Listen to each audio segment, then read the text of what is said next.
பரிசுத்தம் என்பது ஒரு கூட்டு முயற்சி.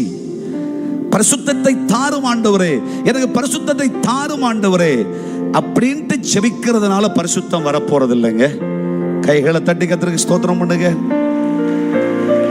ஹல்லேலூயா. ஒரே ஜெபம், ஆண்டவரே என்னை பரிசுத்தப்படுத்தும் ஆண்டவரே, என்னை பரிசுத்தப்படுத்தும் ஆண்டவரே, என்னை பரிசுத்தப்படுத்தும் ஆண்டவரே, பரிசுத்தப்படுத்தும் ஆண்டவரே. ஐயா, கர்த்தராகிய தெய்வம் பரிசுத்தப்படுத்துவதெல்லாம் இரண்டாம் பகுதி. ஆமென்.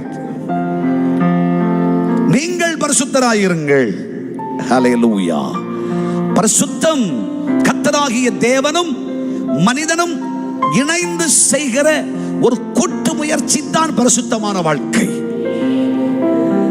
தேவன் உதவி செய்வார் பரிசுத்தமாய் வாழ்வதற்கு.